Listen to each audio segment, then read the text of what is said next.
From the KPFK studios in Southern California, it's the Ralph Nader Radio Hour. Stand up, you've been sitting way too long. Welcome to the Ralph Nader Radio Hour. My name is Steve Scrovan, along with my co-host David Feldman. Hello, David. Hello, sir. And we also have the man of the hour, Ralph Nader. Hello, Ralph. Good day to all of you. And by the way, happy birthday, Ralph. Just want to throw that in. Thank you. Now, on the show today, we have a special show. Professor Noam Chomsky will be making his third visit to the Ralph Nader Radio Hour. The first time he was on the show was actually the first time these two progressive leaders had ever had an on-the-record public conversation. So let's get right to it. David? Our guest's theory of transformational grammar revolutionized the scientific study of language. He is also one of the most influential public intellectuals in the world, having written more than 100 books, many of which target the role of the mainstream corporate mass media, which, he maintains, manufactures consent in favor of the capitalist system and the political powers that support it. Welcome back to the Ralph Nader Radio Hour, Professor Noam Chomsky. Very glad to be with you. Professor Chomsky, since David mentioned linguistics, the press has been full of denunciations of people who say things that some consider to be racist or unkind. We have the situation that has dominated news here in Washington. Governor Northam of Virginia, who used blackface when he was a medical student in 1984 to play Michael Jackson in a play at the medical school. And an uproar occurred, and people in the legislature were demanding his resignation. Members of Congress and presidential candidates, Democratic Party, were demanding his resignation. On the other hand, these are the same people that supported the slaughter of civilians all over the world and U.S.'s imperial policies. They slaughtered the Gazans and Palestinians and didn't denounce these people. So there's a real split between words infuriating people and deeds that are far more consequential, escaping condemnation. I'm sure you've thought about this. It's the way the press crowds out very serious issues on the ground. And the battle is, will you apologize? Do you regret? How dare you have said something like this 30 years ago? Can we have your views on this? Because I don't think it's a minor matter. Well, first of all, I should say that linguistics has absolutely nothing to do with it. So it's just so we can drop that. But sure, and in fact, it's not only deeds, it's also words. Deeds, of course, are far worse. But take words, since we're talking about that. There happens to be something called the U.S. Constitution. Conservatives are supposed to honor that. It has an article, Article 6, saying that treaties entered into by the federal government are the supreme law of the land. The major modern treaty having to do with international affairs is the United Nations Charter, which states explicitly that the threat of force is banned in international affairs. Every president violates that constantly. Every time anyone says all options are open, in the case of Iran or Venezuela or whatever, they're issuing a major threat of force in violation of the U.S. Constitution. Anybody care about that? And of course, as you say, the deeds are far more extreme. Yeah, as we speak, John Bolton, National Security Advisor to Trump, and Michael Pompeo, Secretary of State, going all over the world threatening military force, military intervention, without ever mentioning international law or the Constitution. This is quite extraordinary. These are graduates of Yale and Harvard Law School, by the way, and there's no mention in the media coverage. They never say, well, Mr. Bolton, is this legal, what you're threatening? Is this lawful, what you're going around threatening, Secretary Pompeo? Well, how do you view all this? Well, let's take it a step further. The threat of force is banned, but also the use of force, which is a force far more extreme. Does the U.S. use force in international affairs without the narrow exceptions granted by the Charter? Of course, all the time. Take the invasion of Iraq. It's a textbook example of aggression without any credible pretext. It's what the Nuremberg Tribunal called the supreme international crime, differing from other war crimes only in that it includes all the evil that follows, terror, ISIS, everything else. Have you seen a word in the media since 2003 saying we have committed the supreme international crime and it should be condemned? In fact, the harshest criticism you ever see is, say, Obama. It was a strategic blunder, kind of like what the Russian generals said when Russia invaded Afghanistan. Shouldn't have done it. It was a blunder. But do we say it's a gross violation, not just of international law, but of our own Constitution? I mean, that's as a matter of fact, the unspeakable. former Judge Napolitano, who is the commentator on Fox, in an interview I had with him, said, what are the prosecutors in Obama's Justice Department waiting for? They ought to indict George W. Bush and Dick Cheney for war crimes. Instead, these two men are going around getting honorifics that some Democratic leaders are embracing George W. Bush in contrast to Trump, and there is no law enforcement. I agree with that, but I think it can go a step further. How about the people who refuse? Now we're talking about virtually 100% of commentators who refuse to describe it as a war crime, who say that the worst problem was it was a blunder, like Nazi generals after the failure of the two-front war criticized Hitler for carrying out a strategic blunder by not knocking out England first. I mean, do we praise them for that? Yeah, Hillary Clinton said, well, she regrets voting for the war in Iraq, which has destroyed over 1 million let's Iraqi take lives. Barack Obama. She called it a mistake. Take Barack Obama. It was a strategic blunder. In fact, can you find anyone who's called it a war crime? Well, some of us have, obviously, but we're not sure. we're not in way government. Way out at the fringe. Anyone, one comment in any editorial in a mainstream journal? It is astonishing. They don't come to the conclusion even of their own editorials. The New York Times is famous for this. They lay the case for war crimes and for impeachment, and they don't draw the conclusion based on their prior paragraphs.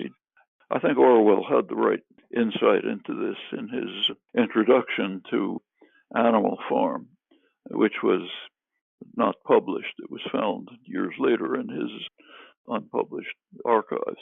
He did write an introduction, an interesting one, in which he said, it's addressed to the people of England. He says, look, this book is obviously a satire on the totalitarian enemy, but the people of England shouldn't be too self-righteous about it, because in England, and now I'm virtually quoting, unpopular ideas can be suppressed without the use of force. And he doesn't say much about the mechanisms. There's about 2 sentences. One is that the press is owned by wealthy men who have every interest in not having certain ideas expressed. And second, and I think more important, if you basically have a good education, you know you have internalized the understanding that there are certain things it wouldn't do to say. And I think we can add it wouldn't even do to think. And I think he's pretty much on target there. There are certain things that the intellectual culture simply inculcates into you as an understanding that there are certain things it wouldn't do to say and that should never even come into your mind. You see that all the time on NPR and PBS, all the time. Never mind the commercial networks. Why do you think the left has abandoned the public airway struggle and the struggle to retain some sanity to cable channels? There's 600 cable channels and full of junk. There's no cable channel devoted to foreign and military policy or to labor or to consumer health issues, on and on. And then the networks, the over-the-air, is supposed to be modestly regulated in the public interest, convenience, and necessity by the Federal Communications Commission, is beyond caricature. It just seems that progressive groups have given up that fight. They gave up when the Fairness Doctrine was overturned, the right of reply was overturned. That helped to keep you off the public airwaves. Why do you think they've given up this fight here? The public areas belong to the people. They're the landlords, and they're giving it away free without a resistance 24 hours a day to the broadcast radio and TV industry. Well, there's some, as I'm sure you know, there's a long and interesting history about this. When radio came along in the 1920s, there was a struggle about whether that public domain, the public airwaves, should be used for the public interest or should be handed over to private corporations for profit. And at that time, the church groups, liberal groups, progressive activists, and others did struggle hard to try to have it at least partially, significantly, handed over to the public who actually own the airwaves. Well, they lost. Unlike almost every other major country, the U.S. turned the airwaves over almost entirely to private commercial interests. That repeated itself in the late 1940s when television was coming along. And again, the same struggle, the same defeat was handed over to private corporations. There's a kind of a fringe operation that's public, but nothing like public broadcast, nothing like, say, the BBC or almost every other country. Furthermore, as you say, then the fairness doctrine was overturned under Reagan. And we can, even on part of the establishment of the cable networks, of course, a gift to private corporations, was a requirement that the cable companies install a fairly reasonable television installation in communities. And they're there, like Cambridge, Mass. Almost any community has a small public cable broadcasting option, which reaches a large part of the community. Even those haven't been exploited by progressives, and they should have been. That's at least something. You know, it doesn't impinge on the overwhelming gift of private power that's been given in the transfer of commercial rights to the entire airwave spectrum, but it's at least something. These are opportunities that have not been properly exploited. And as you say, it should go way beyond that. There should be a real effort to ensure that popular organizations, mass popular organizations, and so on, have really unimpeded and large-scale access to the media that the airwaves that the public, in fact, owns. In that context, Professor Chomsky, we had a public hearing chaired by then Representative Edward Markey, Democrat in Massachusetts, over 20 years ago about our proposal to create an audience network which would program several hours a day returned to the public by the radio and TV stations under directive of the Federal Communications Commission, and that the commercial broadcasters would be charged rent. They pay nothing now for controlling the public spectrum. They would be charged rent, and the money would go to support studios, reporters, producers, commentators all around the country on the 2 or 3 hours of the audience network. Well, you can't imagine how the broadcasters reared up on Congress, and they got calls from television station owners back home, and it never saw the light of day other than a printed transcript. So I think people have got to start thinking about what they own, because the people own the greatest wealth in the country. They don't seem to know it. They own trillions of dollars of pension funds and mutual funds. They own the public airways. They own 1/3 of America, which is the public lands. They own the research and development that comes out of Washington. It's built most of these modern industries from Silicon Valley on, and they just don't have a sense of ownership. Do you see this upcoming presidential campaign, given there's so many different candidates throwing their hat in the ring, raising the issue of the commons, which is really an ultimate shift of power from the few to the many? I think you're absolutely right, and we can carry it considerably further. Take the modern high-tech economy: computers, internet, lasers, satellites, iPhones, the whole spectrum. Where does that come from? Well, if you look back, a very substantial part of it, in fact, the core part, comes from public spending. Back in the 1950s and 60s, The risky, creative work on developing what became the high-tech economy was mostly done by public funding at universities, at research labs, funded through taxpayer funding and so on. Well, suppose you had a functioning capitalist system. If somebody makes a risky long-term investment and ultimately after several decades there's some profit, they're supposed to get something from it. Does that happen? No. The profit goes to the private corporations that were able to pick up on work that was done substantially under public funding, and they make the profit from it. What's more, they make exorbitant profits. So take right now, for example, there's a huge attack on China across the board for allegedly not honoring intellectual property rights. Well, these are established in the World Trade Organization rules, designed, of course, by the investor class. They give huge patent rights way beyond anything in history to pharmaceutical corporations, to Microsoft, and so on. So why should anyone honor those rights? I mean, all of this goes back to major public contributions. Suppose, for example, that China or somebody doesn't accept Microsoft's patent on Windows. Okay, that means that Bill Gates gets a little less money and the public gets cheaper computers. Same with pharmaceuticals. I mean, this whole system is so fundamentally corrupt that it has to be investigated from bottom up.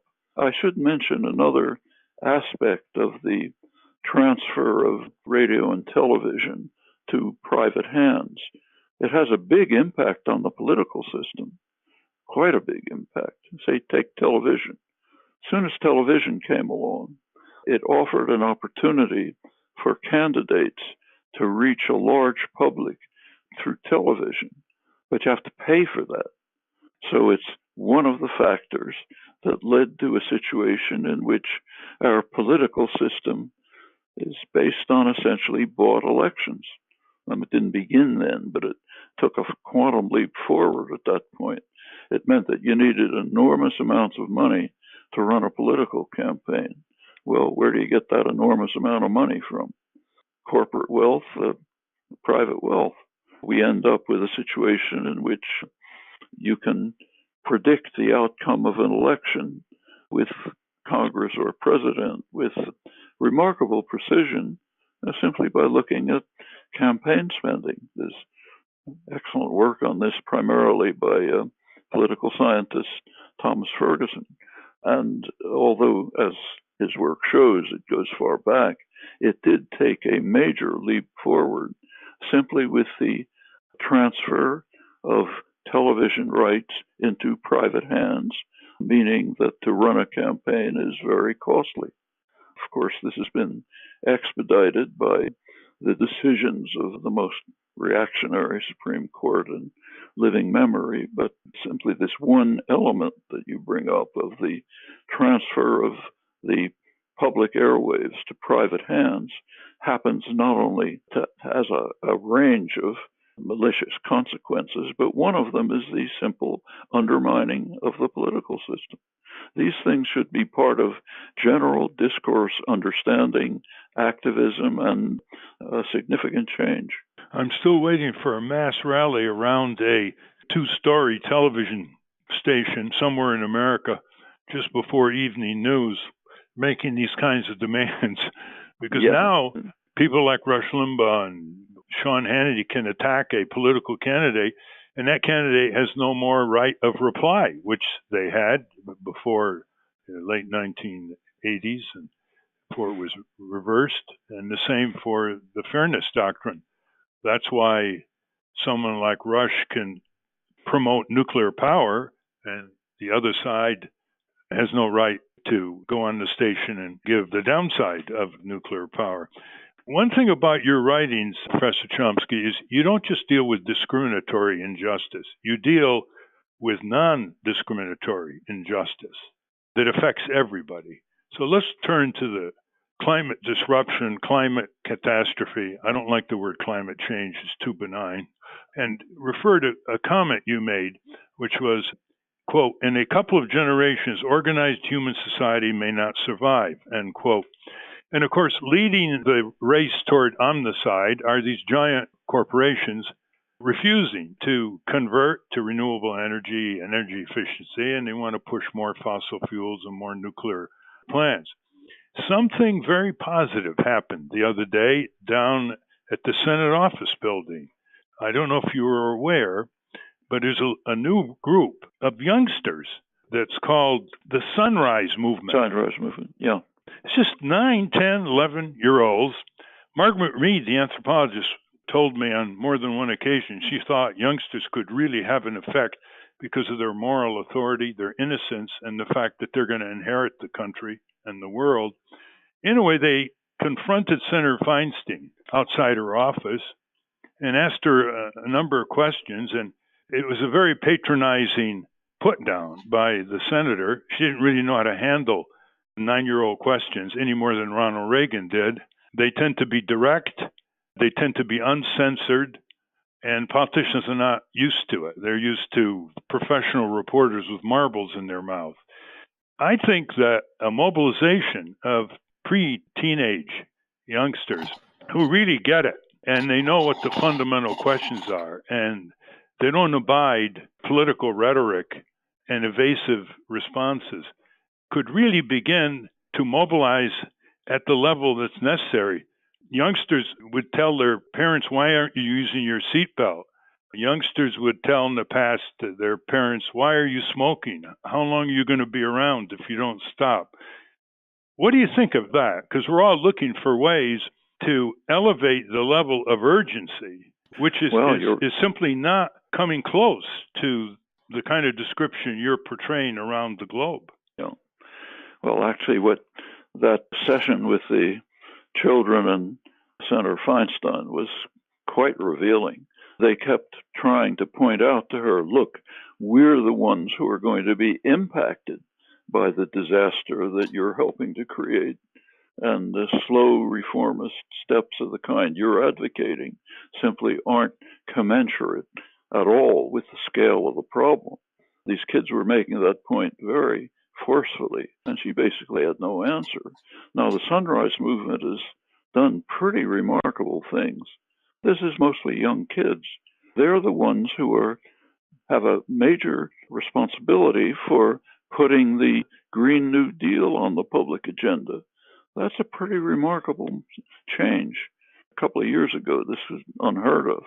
It was the Sunrise Movement who were joined with the few new women progressive candidates, Ocasio-Cortez in particular, who were able to press to get the Green New Deal idea on the public agenda.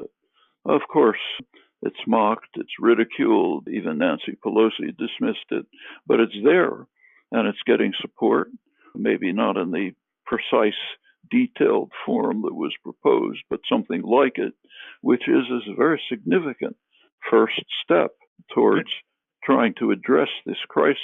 Now, with regard to children, in Europe particularly, there have been a series of large-scale children's strikes. The children just walking out of striking, leaving school, protesting against the failure to deal with a major crisis that is going to severely impact their lives and coming generations. And it's important to recognize just how serious this is. We're coming pretty close on the discussions are mostly about storms and so on. Okay, that's bad enough. But we're coming pretty close to the level of warming of 125,000 years ago, when the sea level was about 30 feet higher than it is today. Simply imagine that. Now, right now, the huge Antarctic ice sheets are melting more rapidly than had been expected. There's a huge amount of water there. That could easily bring us to something like what the world was like 125,000 years ago. What happens to organized life at that point? Can you even imagine the consequences of a sea level rise at that time? Well, it's kind of interesting to see the way across the spectrum how this is being dealt with. I mean, at the right, say the Trump administration produced one of the most astonishing documents that has ever existed in human history. I'm not exaggerating. A bureaucracy, naturally. The Transportation Bureau came out with a long, detailed document which was arguing, it was leading to the conclusion that we shouldn't have any constraints on emissions in transportation, cars, trucks, and so on. Just let them emit everything, no matter what. And it had a very interesting argument. The argument was, look, at the rate of global warming now taking place, by the end of the century, it'll be maybe, they estimated, 7 degrees or something like that, higher. And by then, we're basically over the cliff anyway. There's no chance of survival after that. So what the hell? Why not just enjoy it while we can? Of course, the tacit assumption is that everyone in the world is as criminally insane as we are, as they are, and will not try to do anything about it. Can you find any document like that in human history? I mean, Nero is supposed to have filled while Rome burned. These guys are saying, let's enjoy ourselves while the planet burns to make more profit for the next couple of years. It invites the phrase institutional insanity. The evidence is all around us. It's no longer just models of climate scientists. It's devastating floods, it's devastating hurricanes, it's rising sea levels, it's spreading disease because of habitat changes, it's extinction of species. And these people who are in power have got their heads in the sand, or their minds are so monetized by ExxonMobil and others that they refuse to see what's coming up. I mean, the water is going to start lapping up in Mar-a-Lago, or whatever the place is called that Trump is in Florida. So we're led here in a moment of maximum urgency by the worst leaders collaborating with the worst CEOs of global corporations who have no allegiance to any community in the country or any country other than to exploit them. And our political system's simply not up to it. You've taken a dim view of third parties because we live in a winner-take-all two-party duopoly that basically tells the American people it's either Republican or Democrat, get in line. But in the 19th century, there was easier opportunity to get on the ballot in the anti-slavery Liberty Party in 1840, the Women's Suffrage Party, the Labor Farmer parties.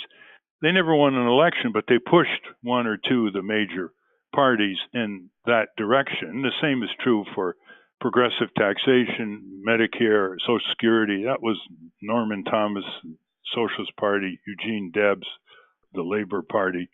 If the straitjacket is such that the Democrats and Republicans cannot put a halt to this omnicide, and we're going to talk about the nuclear arms race that's getting underway and speeding up, how do you get out of this electoral straitjacket?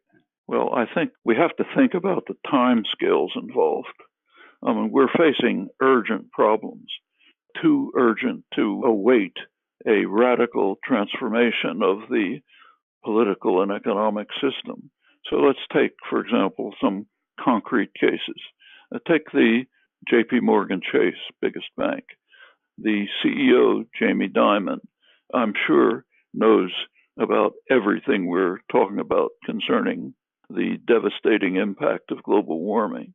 So how does he react? By investing more funds in fossil fuels, including the most lethal of them, the Canadian tar sands. Now, why is he doing that? Let's ask about the choices that he has. In the institutional structures that exist, he basically has two choices. One, to do exactly what he's doing, to try to maximize profit with the certain knowledge that this is going to have devastating effects in the short term. The other choice he has is to resign and be replaced by somebody who'll do exactly the same thing. Those are the choices. As you mentioned before, it's a deep institutional problem. Now, the way to confront that in the present situation is pretty much the way the Sunrise Movement is doing, and other popular movements are doing, and Public Citizen is doing. Try to develop mass popular action which will compel people within the existing institutions to act differently. And of course, at the same time, try to educate the public to understand that there are deep institutional problems that have to be changed. Now, with regard to Mar-a-Lago and the sea level rise, President Trump has already given the answer to that. He's a firm believer in global warming. We know that. He recently petitioned the government of Ireland, his business did, for permission to build a wall. You know, he loves walls, to build a wall to protect his fancy golf course in Ireland from rising sea levels. Okay, so that they understand, they know. When it comes to the bottom line, they become very pragmatic. This gets us into the nuclear arms race because years ago, what you just suggested, mass mobilization, occurred at a significant scale. There were mass rallies and marches in New York City and Washington and San Francisco. And Ronald Reagan looked out the window of the White House and he said, you know, there's some well-dressed Republicans marching down Pennsylvania Avenue or in New York City demanding nuclear arms agreements and suspension of nuclear tests in the relationship with the Soviet Union. And, you know, while people can say it wasn't enough, these nuclear arms reduction accords did lead to the dismantling of over half of the nuclear weapons that the U.S. and Soviet Union has, and there are inspectors in the U.S. from Russia right now, and inspectors in Russia who are Americans right now, supervising this gradual dismantling.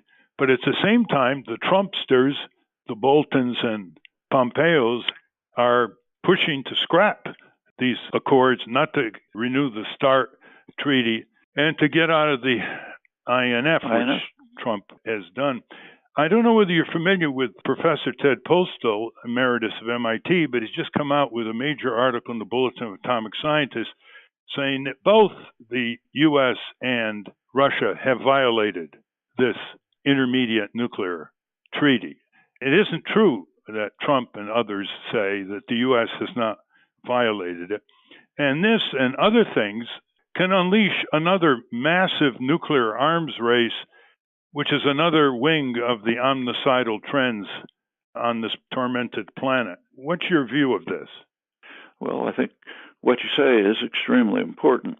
The mass mobilizations in the early 80s did provide the background for a very important treaty, the INF Treaty, which was signed by Reagan and Gorbachev shortly after that in 1987.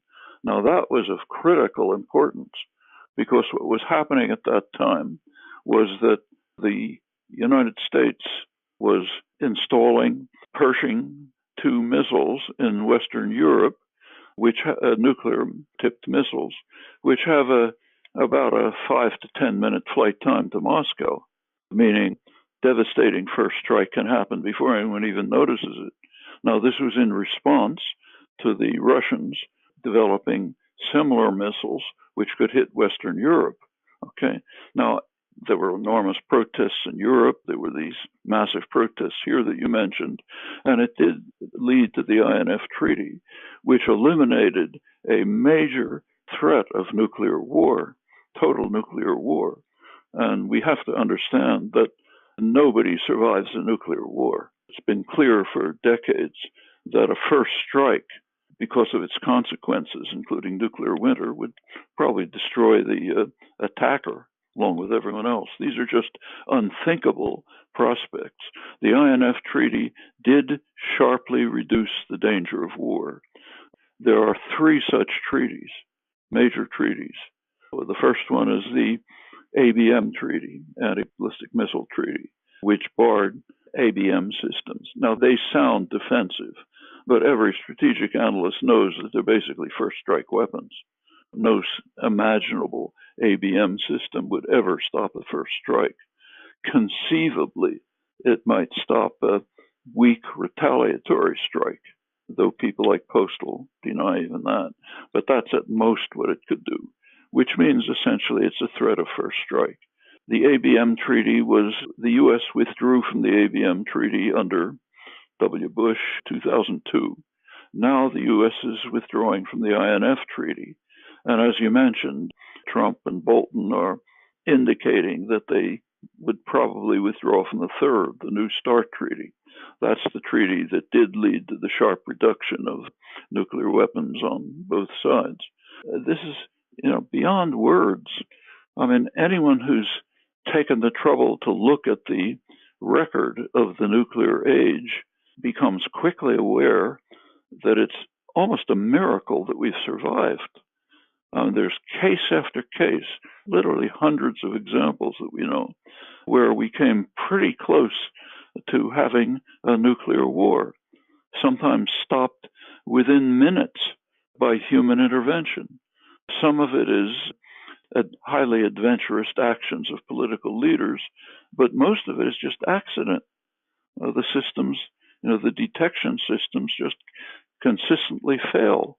That's true of ours, and it's where we have a lot of records. It's surely true of the Russians, whose systems are much more primitive than ours. We need a new wave here that gets into the electoral process. So the candidates which have been uniquely ignoring much of military and foreign policy, the progressive Democratic candidates, they don't like to talk about the military budget or nuclear arms race or the whole Middle East situation, other than to support the Israeli position, the Saudi position. But you're right, this mass rallies, and it never was more than 1/10 of 1% of the American people, but they represented the yearning desire for arms control by huge numbers of American people in the 1980s. And that's what these children are doing now. That's right. The Sunrise Movement is, a couple dozen people, but they have managed to bring it to the public in a way which is placing the need for a Green New Deal right on the major legislative agenda. There are things that can be achieved. They had 250 of them in front of the office of Mitch McConnell, the Senate Majority Leader. Yeah.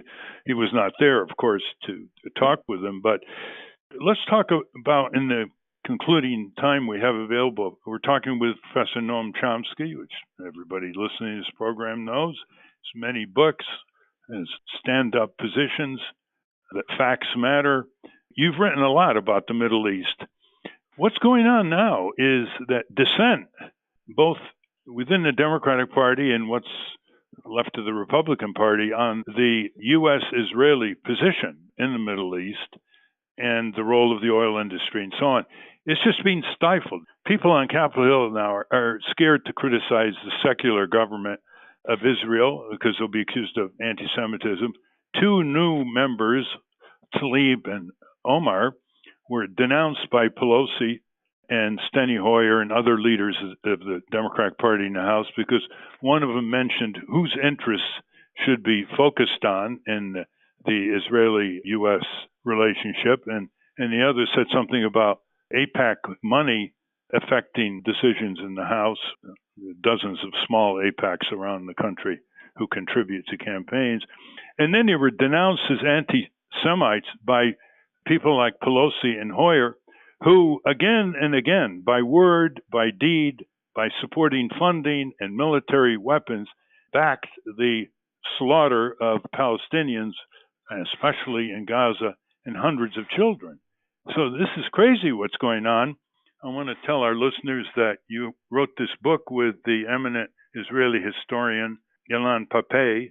That's Noam Chomsky and Ilan Pappé, Gaza in Crisis, Reflections on the U.S.-Israeli War on the Palestinians. About 15-20 years ago, the head of the Arab American Institute, Jim Zogby, gave a speech at a Israeli university at a symposium called The Other Anti-Semitism, and the racist commentary over the years by Israeli political leaders against Palestinians is mind-boggling. I mean, one would not even want to mention the vicious, racist comments by prime ministers and heads of Israeli political parties, except to say that years ago, the founder of modern Israel, David Ben-Gurion, told Nahum Goldman in a widely quoted phrase, "It was their land and we took it." And then the racist comments, there's never talk about anti-Semitism against Arabs. So this is a huge censorship now on Capitol Hill. And the only person who seems to be breaking through on this is Bernie Sanders, who is Jewish and feels freer to talk. And just the other day, he decried the rise of authoritarianism by talking about Erdogan and Turkey, Orban and Hungary, Putin and Russia, and he included Prime Minister Netanyahu in Israel. So what is your forecast as whether we can have a national debate on this, which you've led, but have been kept off the mass media? Well, I think it's very important that things have been changing.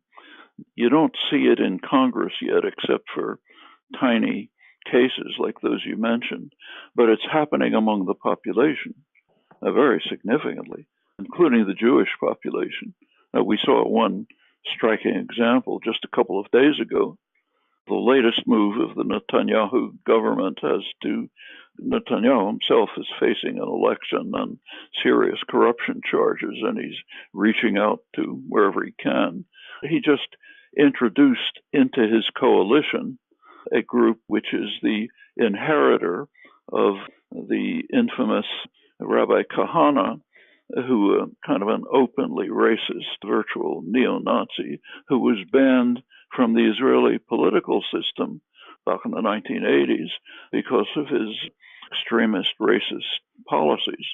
The successor of his group, which has the same policies, was just admitted into the Netanyahu coalition. That led to protests even by many of the major strong Zionist groups, like the American Jewish Committee and so on.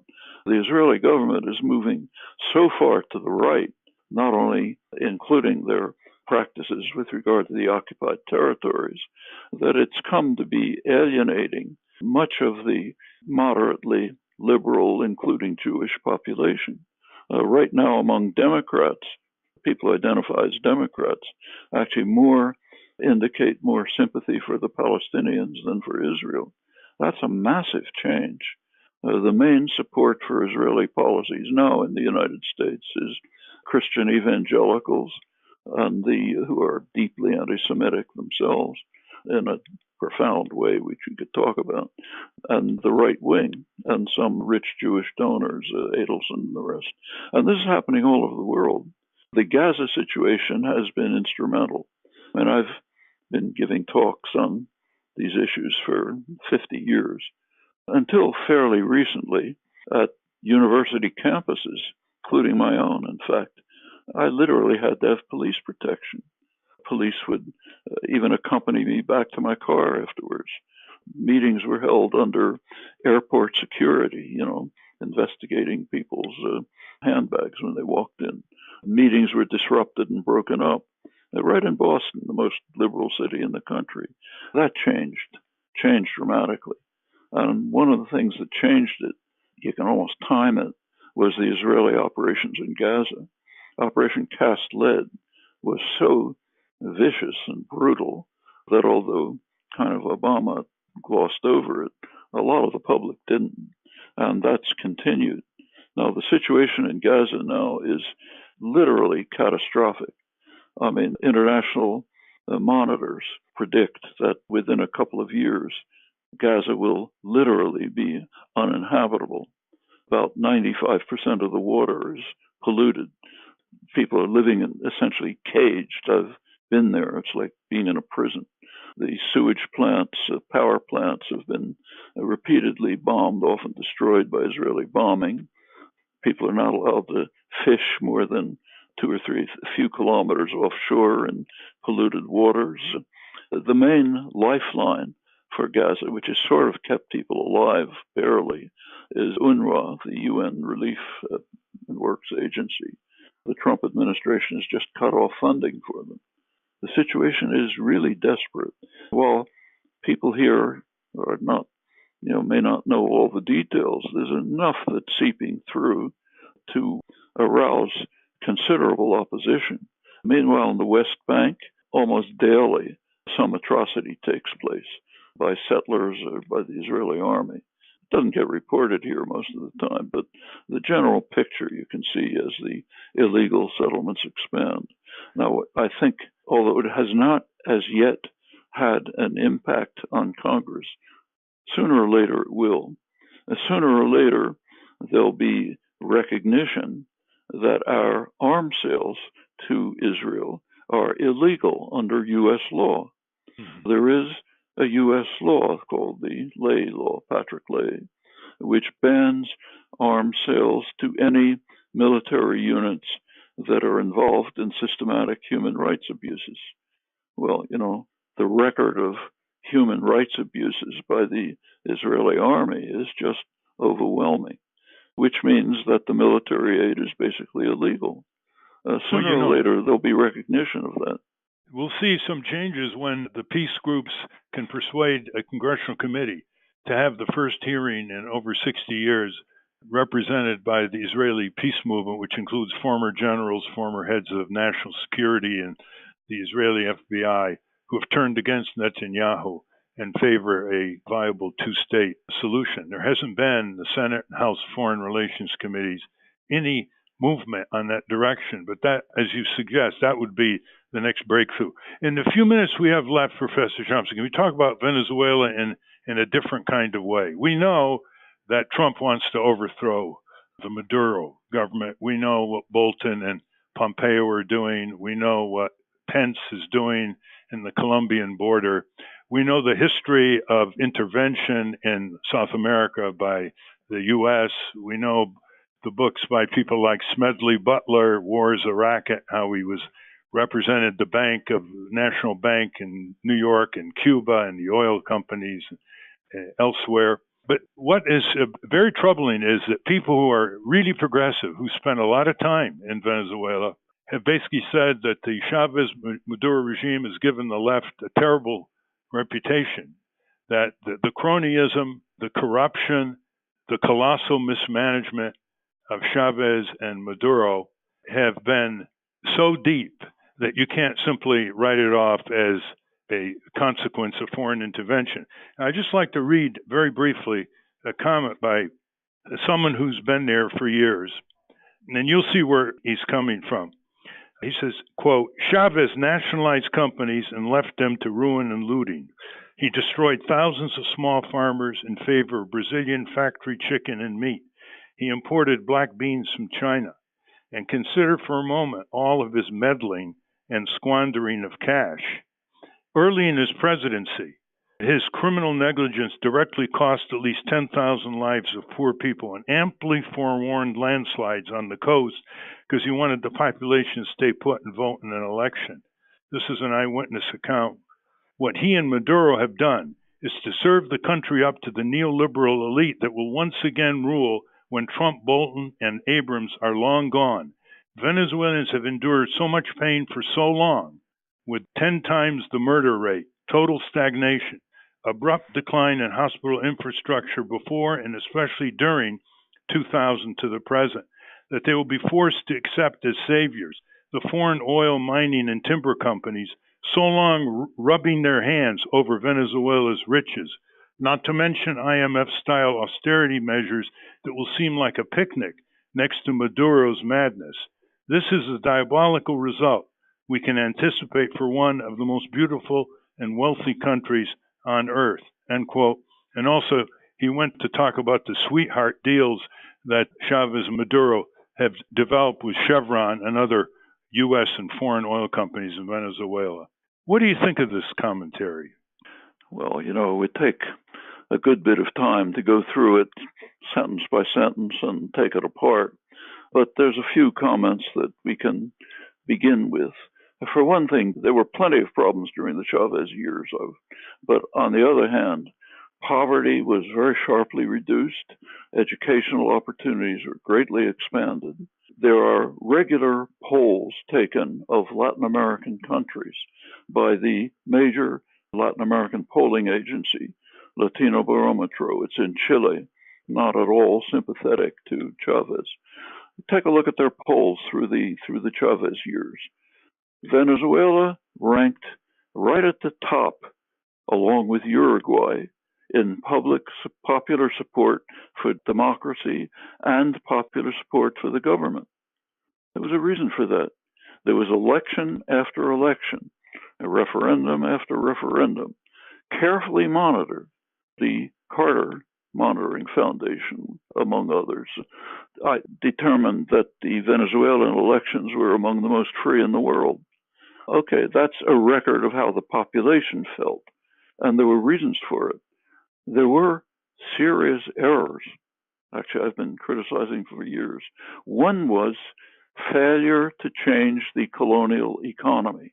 The U.S. has been running Venezuela for a century, since it kicked out the British under Woodrow Wilson. When oil was discovered, the U.S. expelled Britain unceremoniously and essentially took over the country. And since then, it's been pretty much dominating it. Lots of hideous atrocities. Don't have to go through that. But one effect was that the economy was almost entirely based on oil. Now, one of Chavez's errors was not to change that. The economy is still overwhelmingly based on oil. It was not diversified. A second error, here I'm quoting the chief opposition economist, Francisco Rodriguez. That's a spokesman for the opposition, serious economist. He says a serious error of the Chavez government was not to put aside reserves during the period of high oil prices, rather to spend the reserves. They were spent on social programs and others inside the country. They were spent on internationalist efforts to, say, provide cheap oil to Haiti, which obviously can barely survive, and many others. Also, despite the crazy talk about socialism, he left the capitalist class untouched, allowed them to enrich themselves. In fact, during this whole period, to that limited extent, the critique you mentioned is correct. What all that meant was that when after his death, a couple of years after, the oil price declined, and the government did not have reserves on hand to try to deal with the crisis. So they had to go to the international credit markets. I don't have to tell you who runs them, so you can guess what the reaction is. Then came the sanctions, which are harsh, brutal, devastating the population. I'll again quote Rodriguez, the chief opposition economist and a serious economist. He points out that the sanctions have turned a crisis into a humanitarian catastrophe. And by now, the latest sanctions literally bar the government from almost any resources. It's an effort to starve the population into submission. Now, Maduro his own policies have been awful in many respects, economic, repression, and others. But this is in the face of constant subversion. Talk about the media again. Ever since the beginning of the Chavez years, the media have been virtually an open voice for the anti-Chavez opposition in ways that are almost unimaginable. So, for example, in 2002, at the beginning of the Chavez years, there was a military coup. There was a coup which threw out the government, threw out the president, dismantled the parliament, threw out the Supreme Court. The U.S., of course, openly supported it. Now, take a look at the media, the New York Times. They applauded it. They thought, hey, this is wonderful. We're getting back to freedom and democracy. Well, the coup was pretty quickly overthrown by a popular uprising. Has anyone ever withdrawn their praise for the military coup? And after that came years of subversion, sabotage, internal problems and errors, some of them very serious. I could say that I was personally one of the people who was actually very active in opposing human rights violations.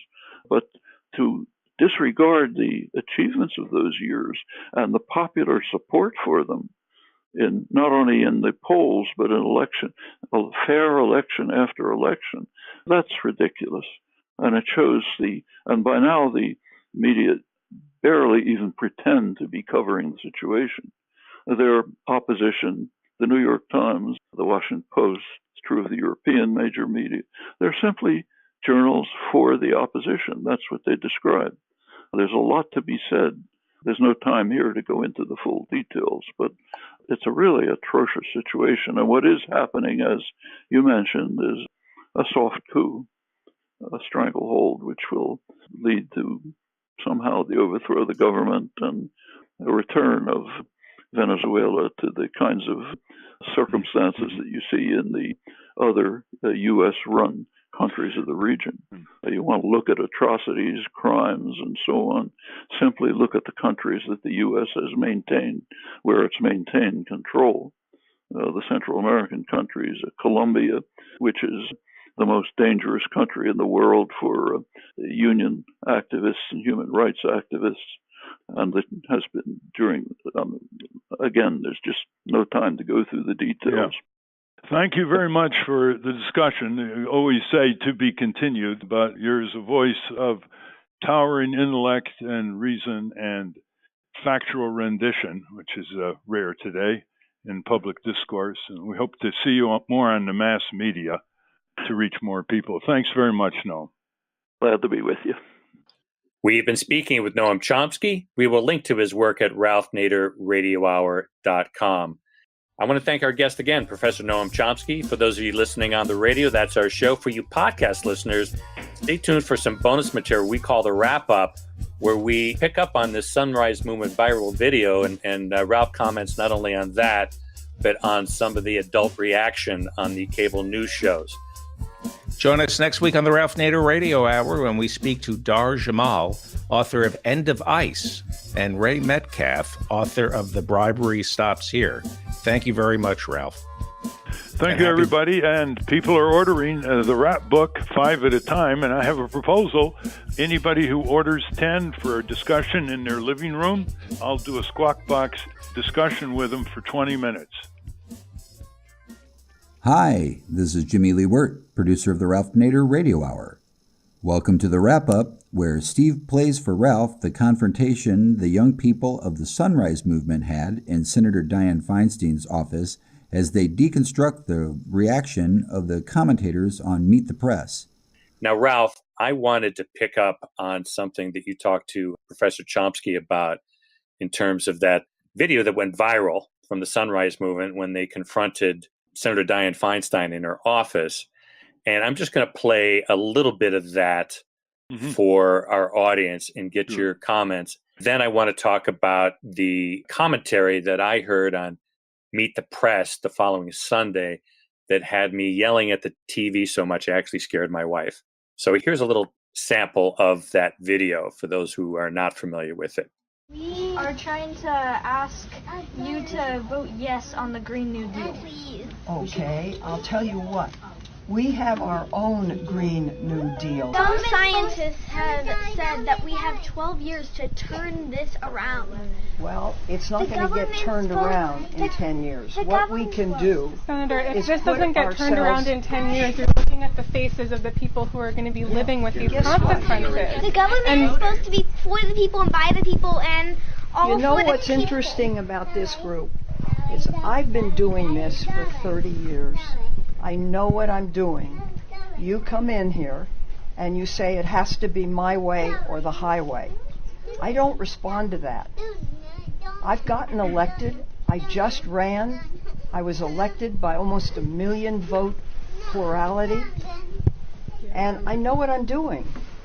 So, maybe people should listen a little bit.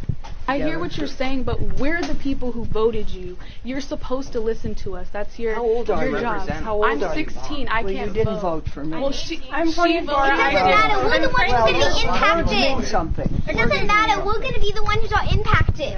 I understand that. I have 7 grandchildren. I understand it very well. Senator, the cost of not taking this action is far higher than the cost of what the Green New Deal will be. And there is enormous popularity for this bill around the whole country. And we're asking you to be brave and do this for us and for your grandchildren. Get enough for everyone. I'm trying to do the best I can, which was to write a responsible resolution. Any plan that doesn't take bold, transformative action is not going to be what we need. Well, you know better than I do. So I think one day you should run for the Senate. Great. And then you do it your way. But by that time, in the meantime, there's going to be a big problem. I just won a big election.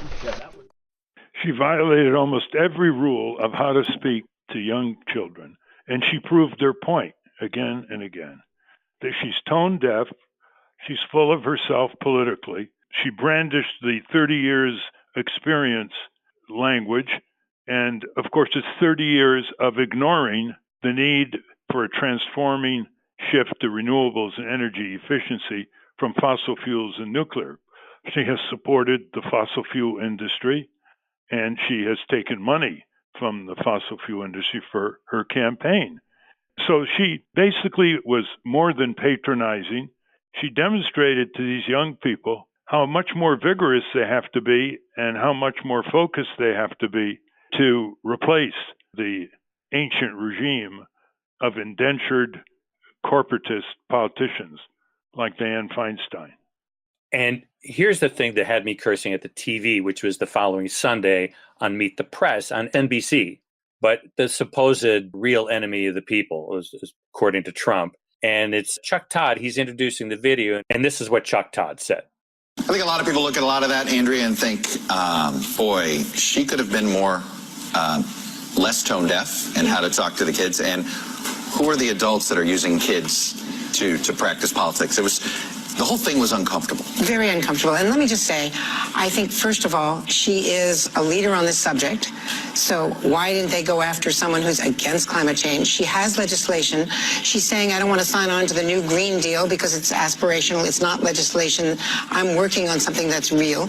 Also, who are the adults who bring their kids who don't understand this stuff, 7, 8, 9, 10-year-olds? I understand the passion of children and how important it is, but to ambush a senator this way. Well, Andrea Mitchell has been on TV saying very similar things over the years, so that's no surprise. The problem with corporate indentured politicians is they don't understand the clarity that is being communicated to them by these youngsters. These youngsters don't have the baggage that becloud the conscience and intellect and factual urgency of politicians. They don't have that. They don't have an axe to grind. That's why they have great moral authority. That's why there should be tens of thousands of 9, 10, 11, 12-year-olds mobilized to confront the 535 members of Congress and their state legislatures. And maybe the politicians will be surprised that some of these 10-year-olds actually have more factual knowledge and content than the so-called politicians with all their years of experience.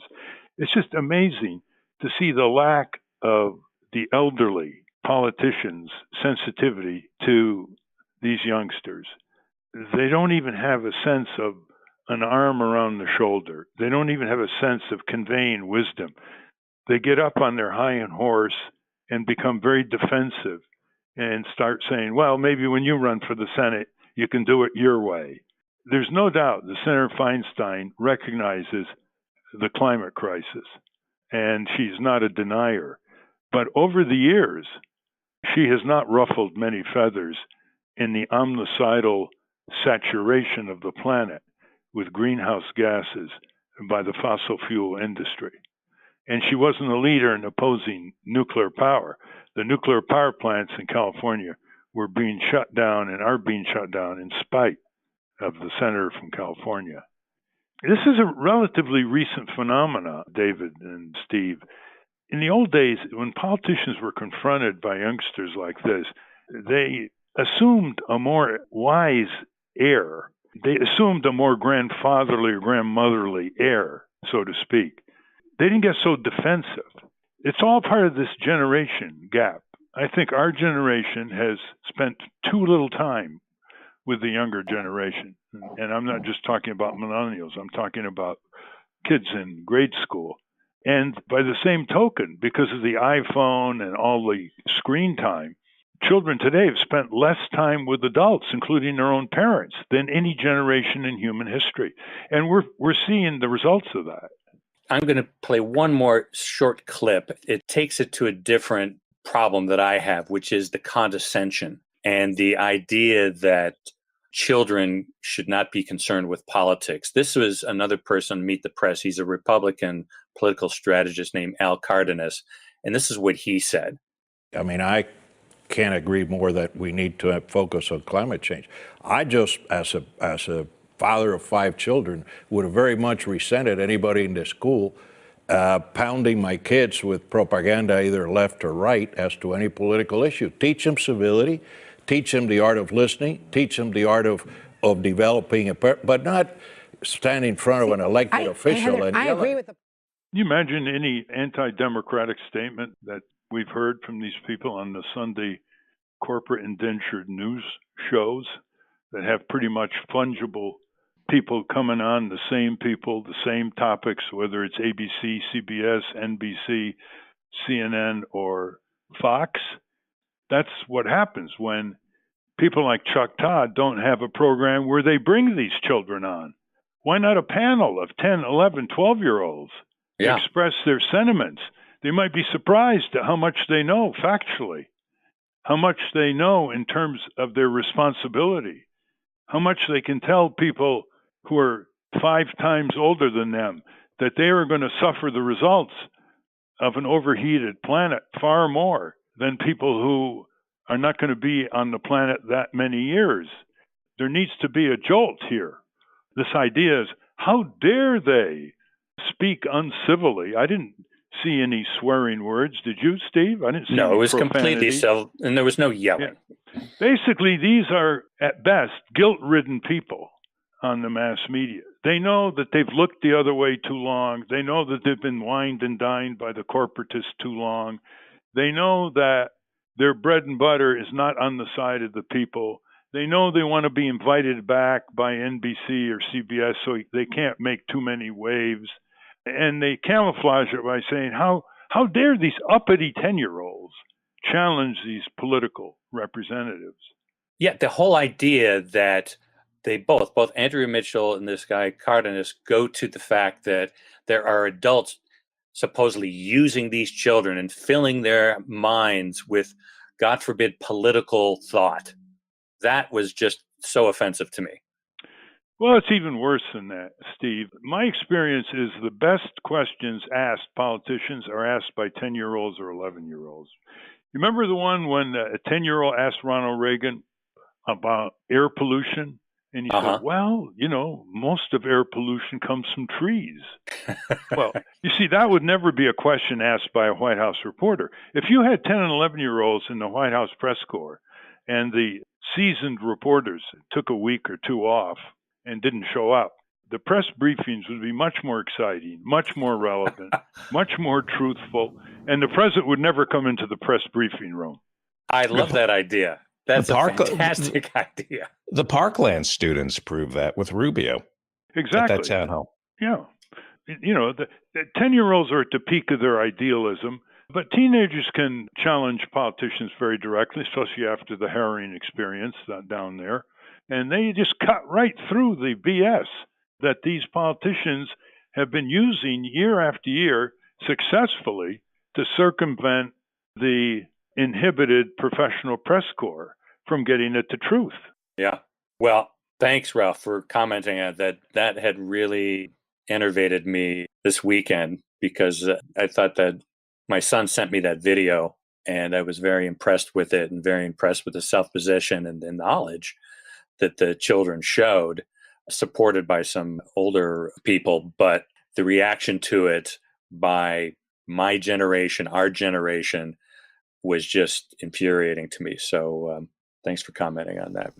And that's a wrap. Join us next week on the Ralph Nader Radio Hour when we continue on the climate theme with Dar Jamal, author of The End of Ice. Stand up, you've been sitting way too